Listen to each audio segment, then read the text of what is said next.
All right. Hello. Welcome, everyone. I am so happy to be welcoming you all to our webinar panel about careers in advocacy, policy, and government. So my name is Larissa, and I work at the Friends Committee on National Legislation as the Young Adult Program Manager.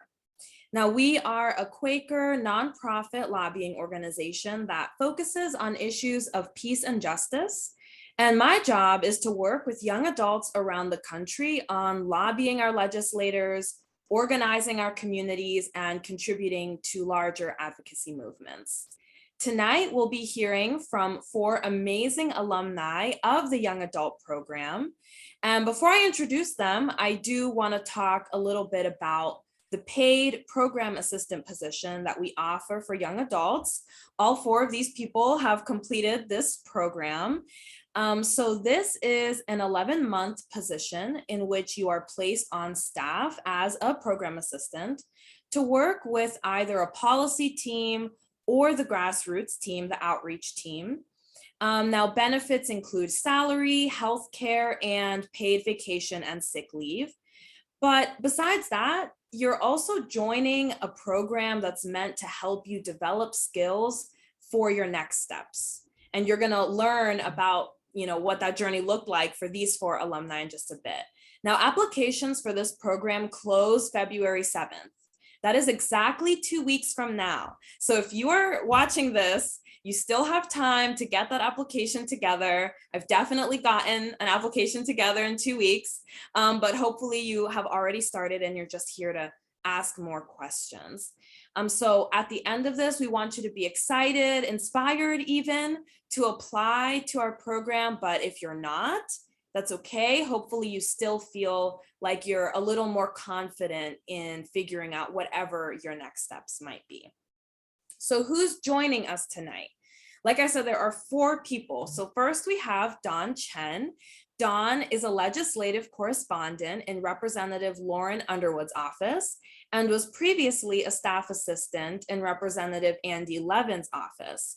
Before then, he worked at the Friends Committee on National Legislation as the program assistant for militarism and human rights. He conducted research and advocacy to lobby Congress, and he worked with nationwide grassroots supporters, coalition partners, members of Congress, and legislative staff to reduce the harms of American foreign policy. So a preview of what you could be doing as a program assistant. Don previously taught English in Taiwan through a Fulbright Fellowship, and he graduated from Pomona College with a BA in International Relations. He has also interned with the Housing Rights Center in Los Angeles and the China Labor Bulletin in Hong Kong. We also have Kameryn Point. Kameryn is currently the Policy and Program Associate at the American Youth Policy Forum. In this role, she provides strategic assistance in event planning and execution, policy research, and the creation of informational materials on issues impacting systemically underserved youth. Previously, Kameryn served as FCNL's Program Assistant for Justice Reform and Election Integrity. In this role, she lobbied for comprehensive justice reform and an end to mass incarceration. Before joining FCNL, Kameryn taught U.S. history and government in Wirzba Reservation in South Dakota through Teach for America, and she received a joint BA with international honors in history from the College of William and Mary and the University of St. Andrews in Scotland. Third, we have Emily Warsbah. Emily is a manager of government relations at the Environmental Defense Fund, where she builds relationships with members of Congress and develops strategies to advance EDF's transportation, electrification, and climate change priorities. So a good range of experience here in terms of issue areas. Prior to EDF, Emily was the legislative manager for sustainable energy and environment at FCNL. While at FCNL, Emily served as co-chair of the Washington Interreligious Staff Community's Energy and Ecology Working Group. Emily first started at FCNL as a program assistant in 2013. Emily went to Furman University and graduated with majors in philosophy, political science, and a poverty studies minor. And then finally, we have Aristotle Jones. Some of you may recognize him from our panel last February. So Aristotle is now a first-year law student at Indiana University Maurer School of Law. Aristotle serves as a 1L representative and the outreach director for the Student Bar Association. Aristotle also serves as the director of administration of the Law Student Division for the National Bar Association and is an active member of the Black Law Students Association. Prior to law school, Aristotle served as the communications coordinator for the Justice Policy Center at the Urban Institute. And prior to that, Aristotle was a program assistant for domestic policy at the Friends Committee on National Legislation, where he researched and lobbied federal public policy for criminal justice reform, campaign finance, and police militarization. Early in his career, he worked in the Indiana House of Representatives, working on legislative and constituent services. So we're gonna learn a lot tonight. I'm very excited. I was just telling the panelists that I myself learn a lot just by hosting the panel, and I'm excited to gain some more words of wisdom from all of these people. So why don't we start with Dawn? I'm gonna ask each of you a question that's specific to you. If someone else wants to jump in, this should be more of a conversation. But after that, then we'll have a general question for all of them. And we really want to make space for you all to be asking a lot of questions. So there'll be plenty of time for that. Be thinking about what questions you might have.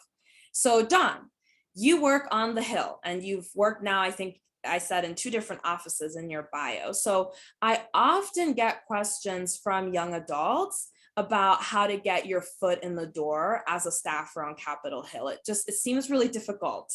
And I want to know how you did it. So what skills / experience did you gain while working as a program assistant? And what steps did you take to get that job on the Hill? Absolutely. Thank you so much for having me here, Larissa, and good evening, everyone. So I just want to say I owe an incredible debt to FCNL. Just my time there was incredible. I miss it all the time. And long story short, I helped lobby for Congress to repeal the 2002 Iraq Authorization for the Use of Military Force, or AUMF. I helped lobby Congress to pass an Iran war powers resolution prohibiting President Trump from going to war against Iran, as well as doing research and advocacy for responsible withdrawal from Afghanistan, as well as shedding light and transparency on other issues such as drone strikes and Guantanamo and indefinite detention. But I want to say that basically at FCNL, I learned the ins and outs of how legislation is made, how much players, organizations, and people outside of Congress have a central role in the process beyond just individual lawmakers and their committees and their staffers.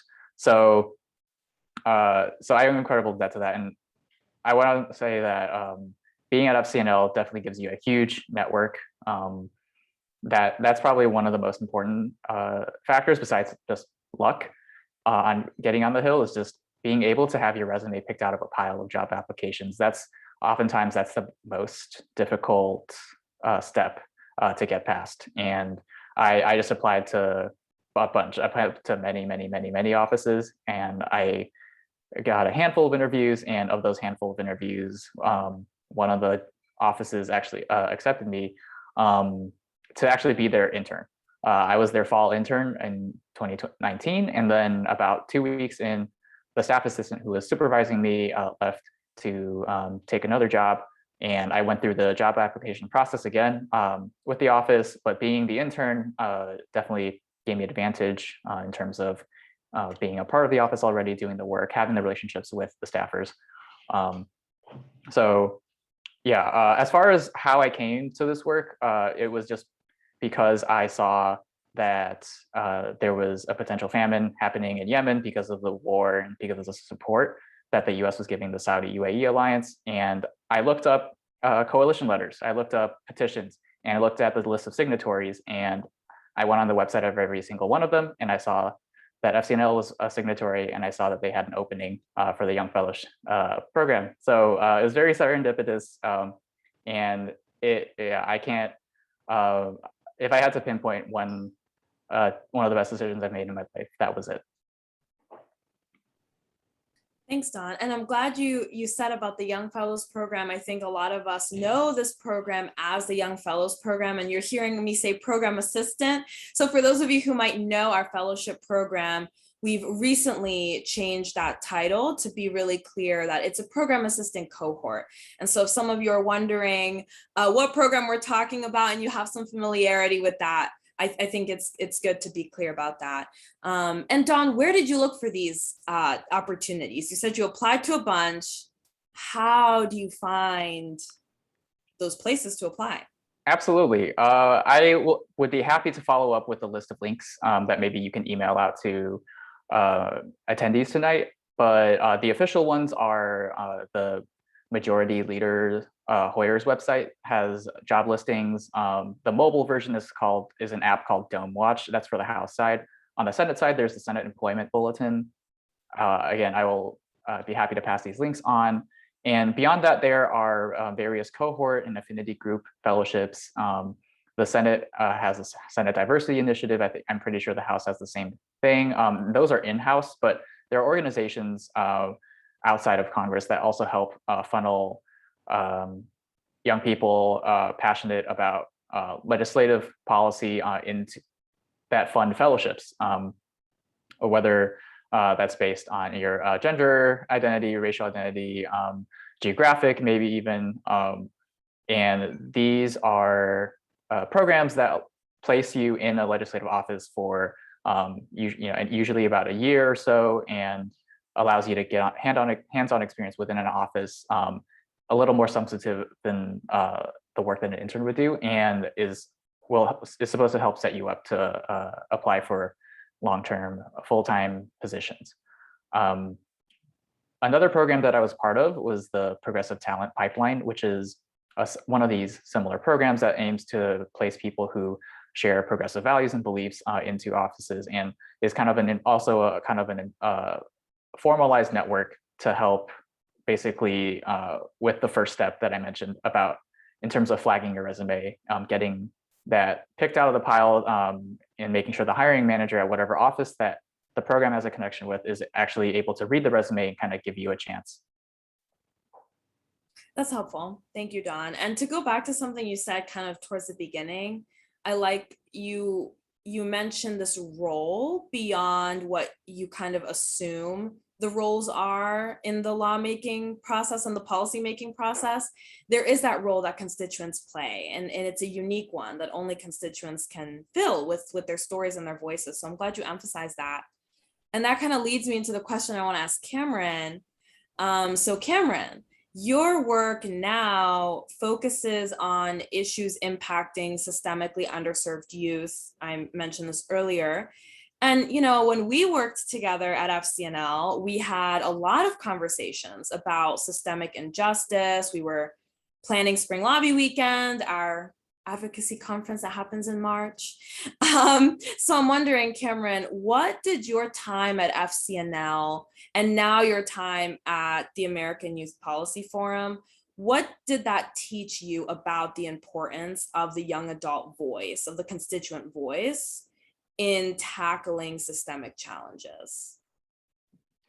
Absolutely. So I learned so much in my time at FCNL. Also, my time as a high school teacher really taught me the importance of youth voice in a way that I wasn't really as sure about beforehand. And now I'm so positive, and I talk about that young people not only should be at the table when decisions are being made, but they should be in positions of leadership. Because I feel like if we're trying to, as advocates and activists and allies, tackle systemic issues, and we don't include young people, then we're actually perpetuating further inequities and systemic inequities by not valuing young people as the experts they are. So I feel like young people are the experts of their lived experiences. And no shade to our Congress or any people in leadership powers or anything like that, but most of them haven't had the same young experiences as our young people, especially the young people I advocate for who are marginalized by systemic inequities. So most people in positions of power have not been in the child welfare system or been in the legal system as a young person or been an Indigenous young person fighting for sovereignty or have experienced homelessness in their life, these very real situations and realities that young people go through. And so they really are the experts of their lived experiences. So I feel like, they should be there to be the leaders when decisions are being made, especially about their lives. And if we don't engage young people and view them as the experts of their own experiences, then we send this message that their experiences and what they're going through is not valid, is not important enough, their voice is not important enough. And then they turn into adults who, again, just don't care about the system or about any of these things going on in the world because they weren't valued and uplifted as young people who have that expertise. And so the more I do this work, the more I believe that young people truly are the leaders of today. We always hear about young people being the future leaders, but that's true. That's true, but more so leaders of today, because look at any movement in history in recent times, whether, the Dakota Access Pipeline or the March for Our Lives or any of these movements, you'll see that young people are at the center, at the heart of change. And when they're given those tools and those opportunities, they are change makers today, and they are the face of movements, and they are the brains and the hearts of movements. So, really nurturing that. I feel like FCNL really, I started out as a teacher, not really knowing how to, best support young people and their voices with what I had and my access to my resources and my position. But when I started working at FCNL and we started engaging with young people through like the young adult programs and events that we put on, especially like spring lobby weekend, seeing the power of young people together, and hearing from Hill offices when I was lobbying with FCNL, they always really wanted to hear from young people, constituents, but more specifically young people, because they understand that young people are the experts of their lives and they should be treated as such. And when they're in these spaces, be treated as experts and compensated for their time as well. I'm very big on that. We're not using young people just as anecdotal stories, but really treating them as these people who hold so much knowledge and can create so much change. So yeah, my time is I can talk about this forever, about how young people are the change in the world and we need to treat them as such. Thanks, Kameryn. Yeah, like I said, I feel like, I could talk to you about that for a really long time. So thank you for sharing some of that with us right now. And shifting gears a little bit, Emily, you started your time at FCNL as a program assistant, and then you worked as a lobbyist there for 5 years after that. And I remember when I got to FCNL, I really just was like very in awe of the work that you were doing. And I learned a lot about how to lobby from you and how to train other people. So, seeing that you were so good at what you were doing, so passionate, what about lobbying kept you doing that work? And can you talk to us about some positive change that you've gotten to experience during the course of your career? Because I think working in policy and advocacy in general can feel a little tiring sometimes, but you've continued to do it. So I'd love to hear more about what kept you doing this work. Yeah, definitely. And it's so great to be with you all and see all these familiar faces. I felt so lucky to find the Friends Committee. I think when I was in college, I knew there were all these issues that I was really passionate about, and I wanted to make a difference in the world. But for a long time, I was really struggling between the idea of doing more direct service work or working for more structural change on the policy side. And I kind of finally figured out that the direct service work was really, really important, but I found myself kind of coming back to these questions of policy and government and wishing there were laws that looked differently to actually affect the people that I was building relationships with. And so I happened to come across the Friends Committee through my grandfather, who was a peace activist and got the Quaker newsletters. And so he told me about this fellowship program. And when I first started at FCNL, I just realized that lobbying felt like the perfect skill set and career for me, because it was working for structural policy change, but it was so relational.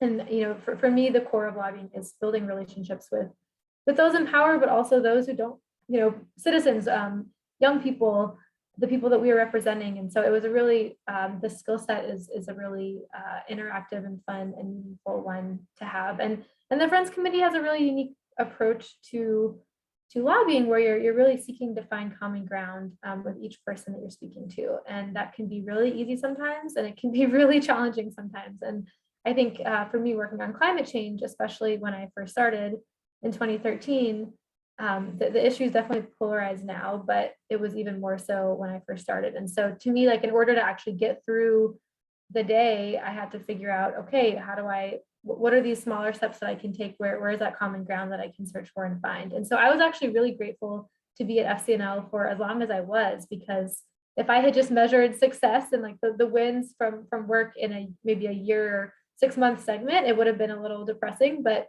being able to actually do this work and sustain it for almost 7 years in total, it was really amazing to see the differences that we made. And so when I first started, one of our kind of core goals was to figure out, how do we make climate change more of a bipartisan issue? How do we get Republicans and Democrats talking about the issue and really making it a priority? And slowly over the years, we would have these conversations with Republican legislators in particular, and really made quite a difference, where we had, after a few years, 40, 45 Republicans willing to publicly talk about climate change and solutions. And to me, what's really rewarding, kind of to look at where we are now, you have climate change not only being a top policy priority for Democrats, but you had a major bipartisan infrastructure bill pass Congress with some really significant climate provisions, including a ton of money for climate resilience and community resiliency in the face of natural disasters and extreme weather events. You had $7.5 billion for electric vehicle charging stations across the country.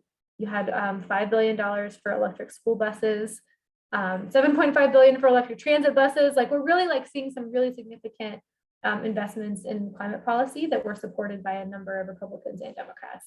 There's a lot more work to be done, as we know, and but I think, to me, it just marks kind of the progress and how, if you're in this work for the long haul, building those relationships, it really does start to make a difference. And of course, we just have to keep going to get the policy wins that we know we eventually need.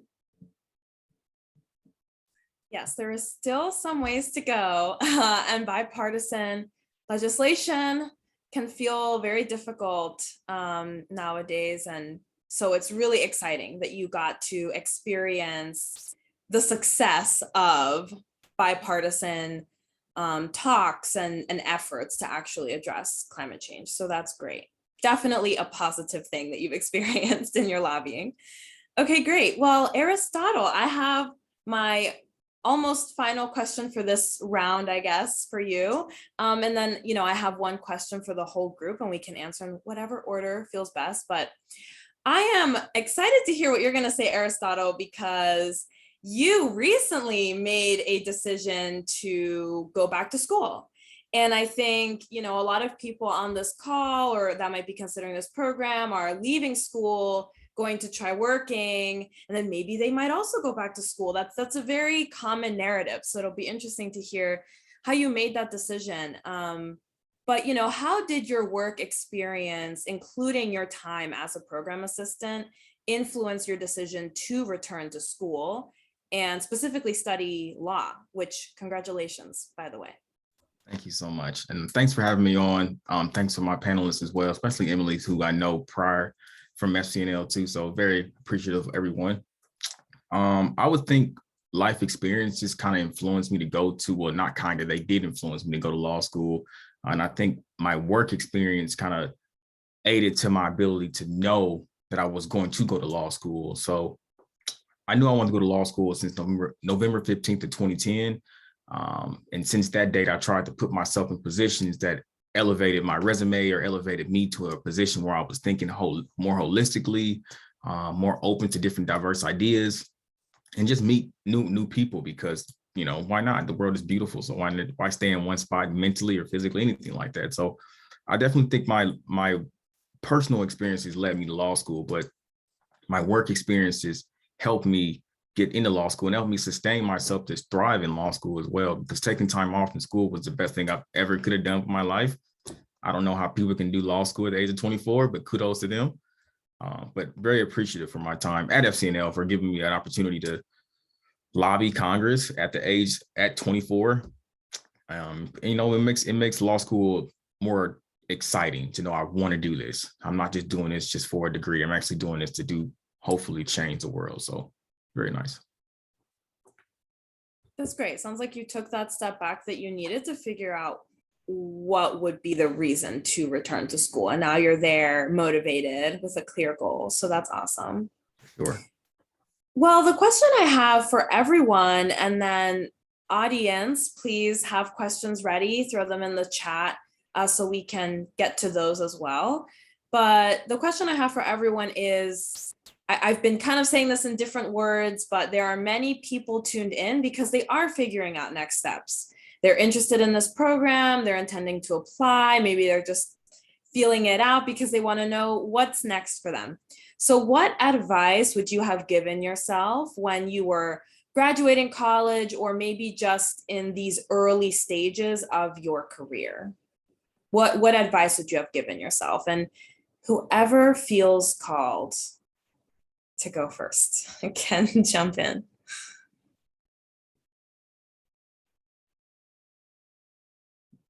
I'll jump in. Yay, thanks, Kameryn. So yeah, I think I tell myself a couple of things, and I'm still telling myself these things as daily reminders. So don't feel like just because I'm answering this, I have it figured out, because I'm still learning. But one, it's good to be able to still learn, and that, if something isn't coming to you right away, maybe, it'll come to you in the future, and you just have to be up to just believe in yourself and your values, stick to who you are at the end of the day, and the opportunities will follow you that way. But don't try to force yourself like into some type of position because it looks good for the outside world, or it looks good for my resume.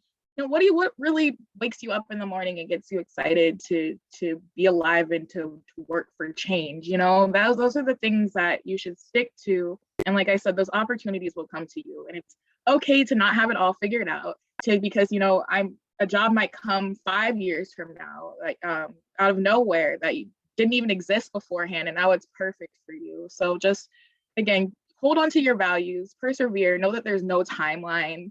I feel like a lot of people when you're young think there's this linear timeline of success, like, oh, by 25, I need to do this, and by 30, I need to do that. Well, who said that? Like, that's just really incorrect in my opinion. That might work for some people, but your story is your own and it's unique, and there's no timeline for it. So I feel like if you hold on to those things, you'll be okay, and just stay true to yourself. Yeah, I think that's awesome advice. And something else I've been thinking a lot about is just, there's so many jobs out there that when I first moved to DC, I had no idea existed or were even possible, but it was so exciting to learn about. And just being able to talk to as many different people as possible. You don't have to think about it as like some sort of formal networking, but just getting to know what people do and what's out there can help expand like your own imagination and horizon of possibilities. And really not being afraid to reach out to people if you think they have an interesting job and you want to learn more. I did that so many times, and now I'm talking to other people about my own job, and I still am talking to people above me about kind of future career possibilities. And so it's a really great way to build relationships and get to know and learn what's out there. And then I would say, like, really don't be afraid to take advantage of your kind of existing networks of people to reach out for kind of informal or formal conversations. And especially when you're actually like going to apply for jobs. I recently was hiring for a position and had over 400 applications for this one position. And that's like such a massive amount of people. And being able to just like find a way to get your foot in the door. Like I often tell people, like, if I know anyone at that organization, I can at least send them an email to say, like, take a closer look at this cover letter, even if you're not going to get an interview. Just trying to find ways to get people to flag your applications for you can be really, really helpful. And then like not being afraid to take people up on that offer when they make it to you. I do probably 1 or 2 like calls with college students or other people a week, just talking about my career path. And I always offer, like, please tell me if you ever apply to a job at my organization or at another environmental group. And most people don't ever follow up on that. And so really being able to take advantage of people when they're offering that help, and to not be afraid to be a burden, that people really want to help because we've all received help and are continuing to ask for help in our own ways. That's all like super great advice I like want to echo. And in terms of forming relationships, like Emily said, it doesn't have to be networking doesn't have to be a dirty word. It's thinking about it. It's thinking about it more as learning how you can come together with a community of people who share your values, share your goals and interests, and see how you can work together to make that change happen. And I also just want to say that to Kameryn's point, like don't it's easy to kind of get caught up, especially I understand with when it comes to financial pressures and also just kind of this rat race of the world. But really, like make these titles. If you're whether it's about applying to a job or school, make the degree, make the title work for what you want to do, not the other way around. So, if this degree will help you make the change you want to do, go for it. But think hard about, if that's what you want to do, because every choice comes with opportunity costs. That's not to say that, every choice you make locks you in on a certain path for life, but we all make choices in life, and that kind of affects kind of the range of possibilities that go forward. And it's important to kind of, think maybe 2-3 steps ahead on where that could be. And, if that's great, if it works for you, that's great. And, if you don't find yourself where you want to be, like Kameryn said, things always change, and it's all about being diligent, but also being flexible and being prepared for things that could come up. And I think the final thing I would say is just be kind. I think these, people here, I'm so, I wish I knew Kameryn and Aristotle better, but like I was so lucky to be able to meet Larissa and Emily, who also gave me great advice. And I think it's just at the end of the day, I would just recommend that you focus on building up, less on building up your resume and building up your eulogy, and thinking about what what you would want to leave behind. Phenomenal advice from everybody. I would say, first off, you can't compare yourself to anybody else. Comparison is a thief of joy. And everybody is here for a unique reason on their own path and through this universe called life that we are experiencing. The second thing, we have to keep our mind open. We have to be open to the different experiences, because the journey is very various. It's like Kameryn said, it's never linear. It's always constantly changing, constantly. So just being open to diversity of thought within yourself and from other people. And I think the last thing, you have to have faith that it's going to work out. That just because you get denied from maybe, let's say, FCNL, doesn't mean you won't get something that you else applied for. So just having a deep faith in your own abilities, because no one can believe it harder than you.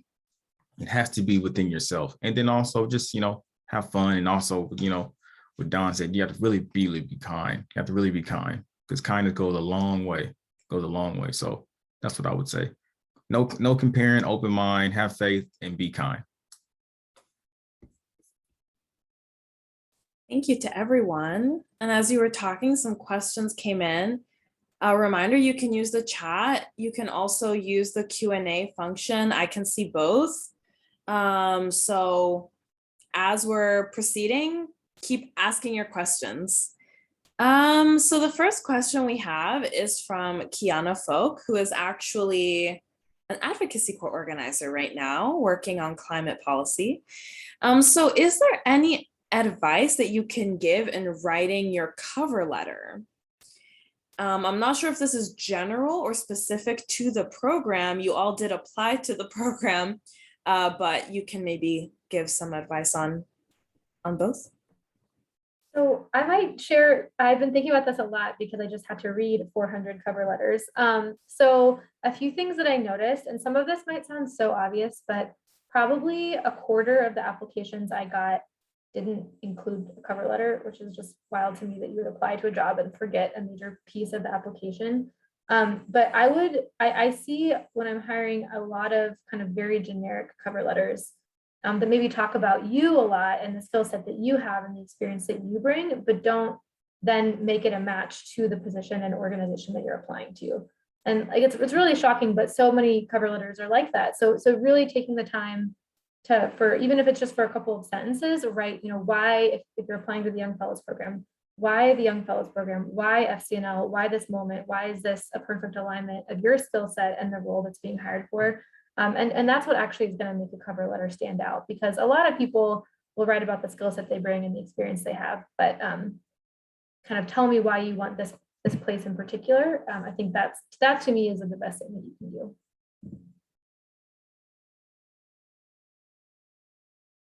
I definitely want to echo that point. Why this position, how that comes together. And, I like to think of it, at least when it comes to working on the Hill, I know it's very different at other organizations, but at such a personality focused place, like a personal office on the Hill, I would split those questions of fit into matters of attitude and aptitude. So attitude is kind of the more subjective, you at your core, why do you want to work for this member of Congress? Why do you want to work for this organization? Why do you want to work on these issues? It doesn't have to be a whole paragraph. Cover letters, they have to be concise, but just something deeper about why you want to do this. What drives you? What motivates you? What makes you tick?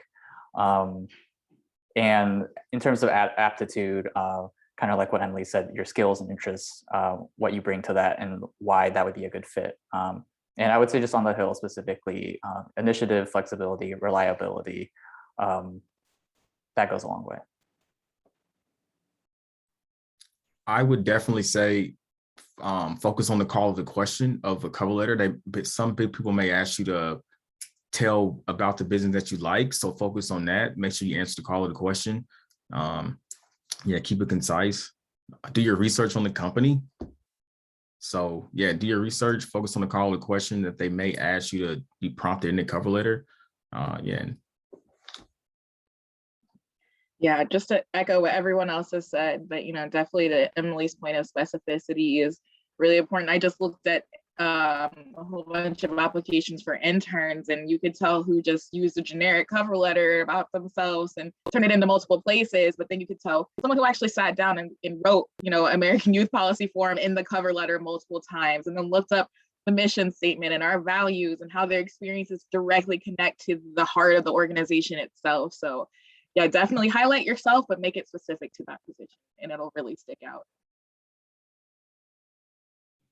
And the last thing I'll say to this, because I also am reading a lot of cover letters in my work, is, there's a resume where you write what you're doing. Like, what did you do? What are you doing now? But I got a piece of advice once that I kind of stick to when I review cover letters is like, don't just tell me what. The cover letter is like, what did you learn? So not just what did you do, but what did you learn from that? So like, for example, like my, little sister was like asking me to review her cover letter or something. And I was like, you're saying a lot of things that I can read in your resume. I can see that you did those things, but now I want to know more. What did you learn from that moment? How did that contribute to like, your larger skill set or something like that? I think that's where you want to kind of have a narrative of what you bring to the table, as opposed to like a list of things that you've done, right? Okay, so the next question is for Kameryn specifically, and this is from Aaron. So it says, this question is firstly addressed to Kameryn because of her experience with Teach for America. Oh, but could be for anyone else as well. Okay, but we'll start with Kameryn. So it says, I'm interested in whether program assistants have done any lobbying with US education policy during their time with FCNL, and if so, what that experience was like. Yeah, it's a great question. And so before I came to FCNL, I know a major victory for the justice reform program at the time was work on lifting the ban of Pell Grants in prisons. And so, people weren't having access to educational loans simply because they were incarcerated. So that was a major win for FCNL that I was excited to be a part of afterwards, to see the impact that the organization had done. But I didn't specifically work on any education policy, but my time as a program assistant and the policies and legislation I did work on prepared me so much to work on what I do now. And so that's whether that's like, I worked on the Meal Act, repealing the ban of SNAP and TANF for people who have prior drug convictions. And that policy, denying food and assistance for people who have a record normally impacted young people and children more so than the adults. And so, when I worked on issues like that, I got to understand how these systemic issues really can impact a young person, how the issues in the community can really be intensified in education, and you can see what's going on in the community a lot of times in schools. And so when you get this broader understanding of all these ways that young people's lives can be impacted, and especially ways that we don't automatically think of, I think it helps when we talk about educational policy to get this broader view and to understand that young people have intersecting identities and have their own lives. And that, it's not just what happens in the classroom that's happening in their lives. My experience with lobbying and with FCNL really gave me that broader perspective. I had teaching and then I went into policy, but being able to understand how those both fit together really were helpful. I know there is a range of experience with issue areas, but I'm not sure if anyone else has anything to say about education policy. Okay. Well, we work on a lot of different issues at FCNL. We are a multi-issue organization. We have a domestic policy team and a foreign policy team.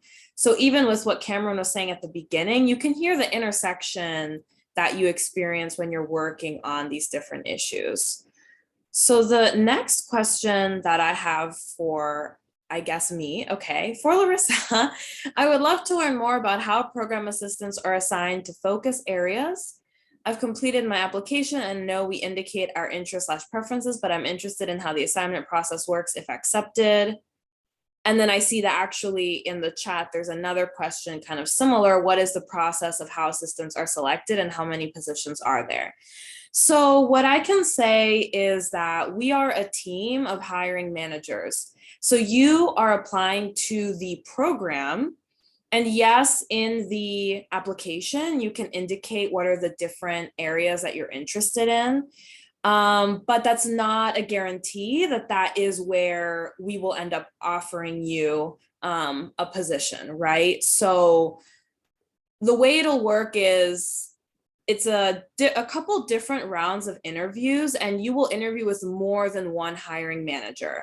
So there was a time where I think, yes, Emily and I were both hiring managers at the same time. So I'm young adult program outreach work, and she was the, climate policy portfolio. I know it's a longer name than that, but that, you know what I'm saying. And so her and I might have been on an interview together because we both thought that there was an interesting candidate. And from there, we start to kind of figure out and narrow down where it is that you might be a good fit. Maybe you could be a good fit for either of our teams. And then once we talk to you more, we realize you're a better fit for Emily's team than Larissa's team or something like that. So that's kind of the process. I mean, we want to put you in a place that's going to work for you, that's in your interest. Also, we don't want to have you working on something that you have no interest in either. But there are limited positions, unfortunately. In the last couple of years, we have varied in number just because we had a little kind of shift in one of our teams. But it's about 10 program assistants, 9 or 10 program assistants a year that we'll hire. So if you're still in the application process, make sure you're indicating what teams you're interested in, where your expertise might lie. That way we know in what direction we should start when we are looking at your application. But you are applying to the program as a larger kind of body, and we're all reviewing as the different managers all of the applications. So I hope that was clear. I also have a question. I have 2 questions actually about living in DC kind of. So there's one that says, if this applies to you, what was your experience like living in DC, or how is it currently if you live there? And someone else is asking, I'm really interested in the position, but I'm anxious about moving to Washington and being far away from family and friends. With this in mind, I was wondering what the experience of moving was like for panelists if you weren't already based in DC. So whoever wants to start. what was your experience like moving here and living here now, if you're still here? I can start off. I don't live in the DC area anymore. I live in Bloomington, Indiana, but I'm from Indianapolis originally. So I moved across country to go to the fellowship. I thought it was very fortunate. As a former poli-sci major, I could not pass down DC at all. That was just a trajectory of what I wanted to go with my career. I had to go to DC to get that experience. When I thought I never lived in DC because I couldn't afford it. But I lived in Virginia and Maryland, but both, I took the metro. It was good times. I had to learn public transportation for the first time in my life. I thought just those steps taken to reach adulthood, it's very important that the fellowship definitely does for young professionals. It gets us in a good medium between the working life, but also young enough to, learn different things about the city too. So beautiful. I would highly suggest. I wouldn't hold back because of family, but if you are close to your family, I understand that. So just factor in what you want to do and you'll make the right decision. But I would suggest go to DC, at least try, because you'll never regret trying something new, unless it's food, I guess. But you know what I mean. Please do it. Yeah, I can share. I'm someone who is really close to my family and had a good network at home. But one thing that I loved about moving to DC as part of the fellowship program was that you have this built-in cohort of friends.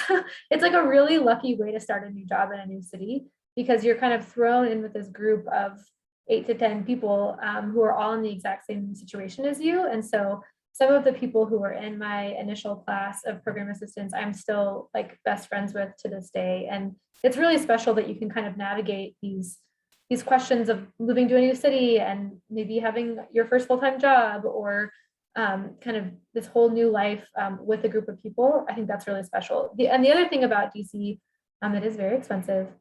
You learn to live very frugally, but a lot of people live in kind of group houses with multiple roommates, and that can be hard for some people. It's not a good situation for everyone, but that's all that I could afford to do for a very long time. And I actually found that was really wonderful too, because I had this built-in community at home where I was living and this built-in community at work. And so it actually gave me 2 really strong networks that I had to kind of be foundations for my time in DC when I first moved here.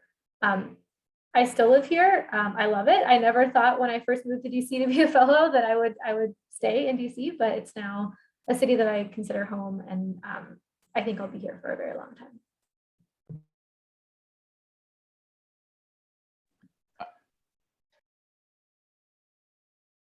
A bunch of us wanted to jump in there. Do you want to go, Kameryn? Yeah, I'll put a wild card opinion in here. I did the fellowship completely virtually because I was part of last year's cohort, right? So 2020, 2021, no way we were going to be meeting in person and stuff like that.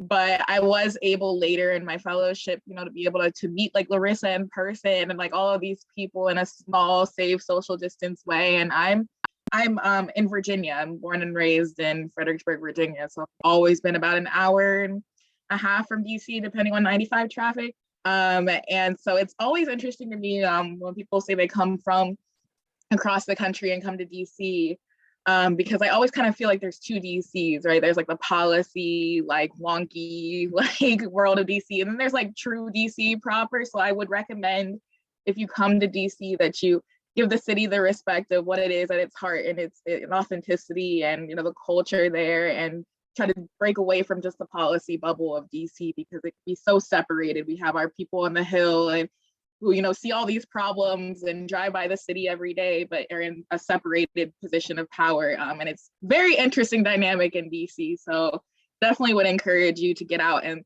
explore the rest of the DMV area, come to Virginia, come to Maryland, and see what it has to offer. And I will say that, I also started at FCNL as a program assistant. I'm not sure if I said that at the beginning, but when I first moved to DC, I actually moved to Silver Spring, Maryland, which is within the DMV, right? DC, Maryland, Virginia area, but not technically the city of DC. It was cheaper to live out there. The only issue was the commute, right? And the good thing is, I mean, no one can make that commute shorter, but FCNL does give a transportation stipend, puts money on your Metro card every month, and makes sure that you can get to work if you are further out, even if it's just one stop away. There's kind of an across the board transportation stipend that everyone receives for their Metro card, which I don't think I realized until I actually started at FCNL. So it's good to tell all of you that now, if you're thinking about what it's like, what it's going to be like to move to DC. And I'll also say we have a really good train station, 3 different airports that are nearby. If you're missing your family, I definitely miss my family a lot. There are many ways to get out of here and go see them, and I definitely take advantage of that. So that's a good question. Yeah, I just want to add. Yeah, go ahead, Don. Oh, I just want to add that if you do live in public, near public transportation, and within city limits, even even though I didn't live on the red line, which is if you end up moving here, know that that's the one that is Metro line is closest to the FCNL office. I took a bus to work every day, and that was still pretty generally reliable. So you can kind of save money without having to pay for a car, for parking, insurance, gas, all that. I will say I did take a second job. I know other people did as well. I am fortunate enough to have a roommate who helps split the cost of my apartment. I took the smaller room in the apartment. I'm sure, I make sure to, shop at Aldi. I think there are ways, I think I'm definitely, I came with a certain level of material privilege and lack, I guess, of obligations that I could make this work. But I do want to say that FCNL has raised their salary or living stipend, or I don't know what you call it officially, for program assistants since the time that I was a program assistant. So that should help with that process. And the other thing is that of the 2 DCs that Kameryn mentioned, I think it's it's definitely very important to be grounded and have perspective and humility for coming into the city that has a largest rate of displacement of any other large major city in the country. And one way that I was able, it's not to say that everyone should do this, but one way I was able to kind of reach out, build relationships was through getting involved in local tenant organizing efforts that directly relate to the everyday lives of the people who drive Ubers, deliver DoorDashes, so on and so forth, who really make the city run. And that's not to bash the DC, the other DC, right? That it's not mutually exclusive, of course, but I think it's also cool that young people like you come from all over the country, make these real sacrifices because you care about making the world a better place. You really care about the issues. I think that's really valuable, and it's really cool that you're able to kind of meet. And I would say that compared to other cities I've heard of, DC is less cliquey in the respect of not everyone just comes and hangs out with their high school friends, or right. A lot of people come here without pre-existing ties, and I think pre-COVID especially, it was really cool to kind of be in such a space, and it definitely is a privilege that you pay for in part with rent. I'm glad that you threw that plug in there, Don, at the end. Like, you will have a good social life in DC. People want to make friends here. That's true. People come here from everywhere, all over the world, country. I like how you said that was pre-existing ties. Like, they're coming here to maybe work or do something new, get started with their career, and are looking to make friends and socialize. And even in a pandemic world, I think there are ways that people are trying to make it happen. Definitely transitioning into what that looks like. And I'm glad you mentioned the salary. So I can just reiterate for everyone on the call that as a program assistant, we do have a salary for the 11 months of $38,000. And then you have paid sick leave, personal time, vacation time, paid vacation time, as well as healthcare benefits and the transportation stipend that I mentioned. So if you have any more like, yeah, that's a good one. So if you have any like really specific questions about that, you can reach out and I can give you even more details. We want to make sure that you have what you need to make an informed decision about moving to DC, obviously.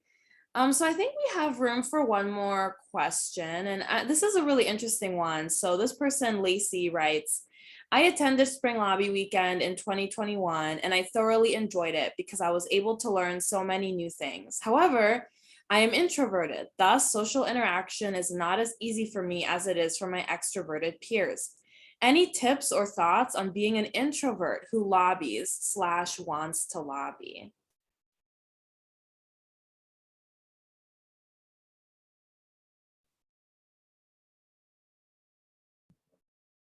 So one, I've been thinking about this a little bit because one of the people who's newer on my team describes themselves as an introvert on our lobby team. And something that she said that I really appreciated was that she sees herself not as someone who in the lobby visit needs to be the one that speaks first, but can be one who kind of listens and maybe sits back a little bit to try to like get a sense of the room and kind of the direction that the conversation's headed in, and maybe where the gaps are or where the opportunities are to kind of like progress the conversation forward. And I really just appreciated like hearing that perspective of like maybe the stereotypical lobbyist might be someone who's really like outgoing and willing to just like immediately joke around and be really comfortable meeting new people. But I think it's a career that actually benefits from all different kind of types of personality and ways of interacting with people. And so definitely don't like exclude this type of career just because of kind of that, maybe describing yourself as an introvert. I think there's definitely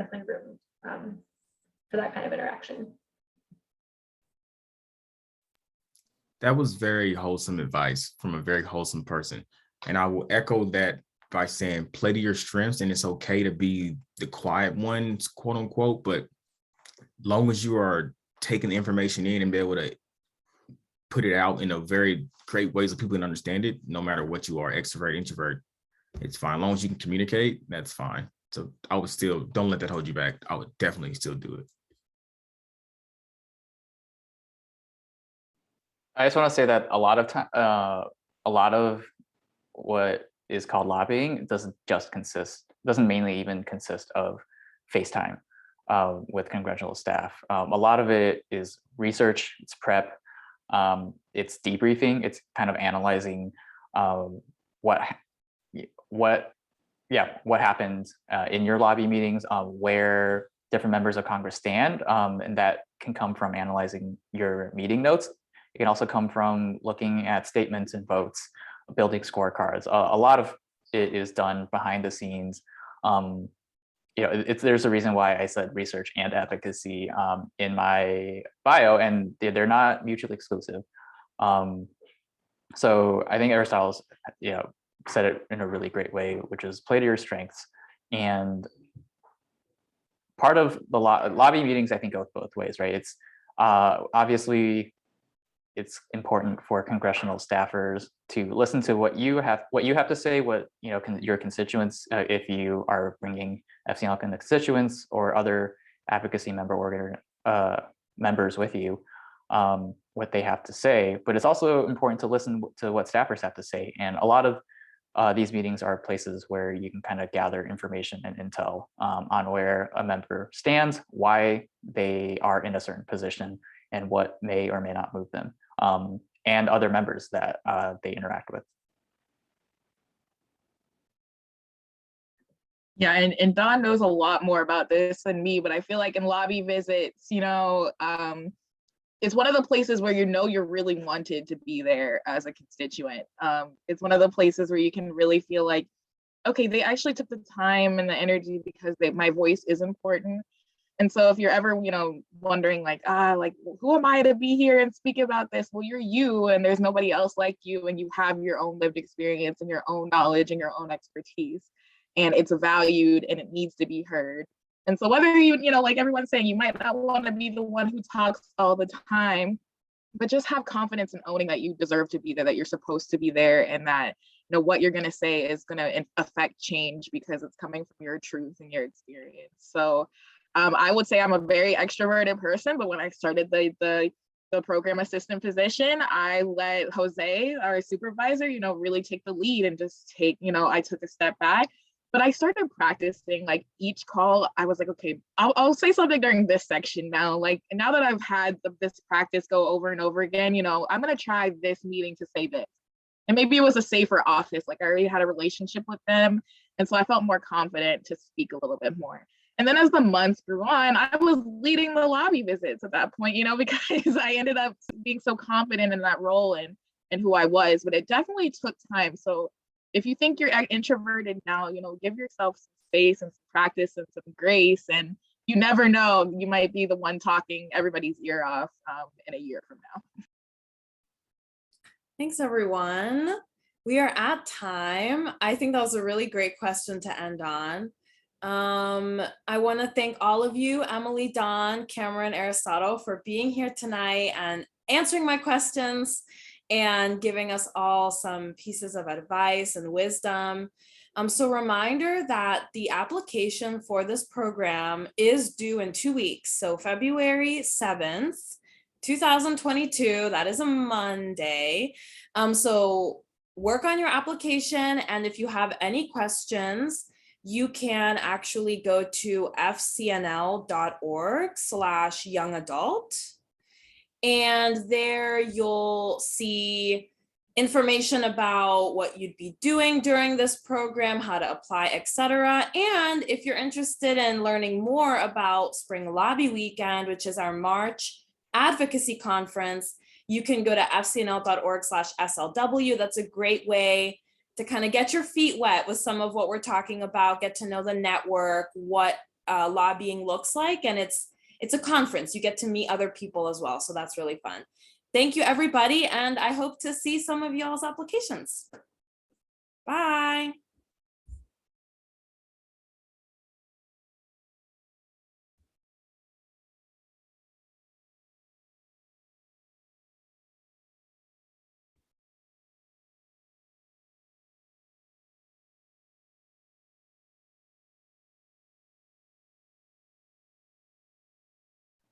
Thanks for putting this on, Larissa. Oh my gosh, thank you all. I'm gonna stop this recording.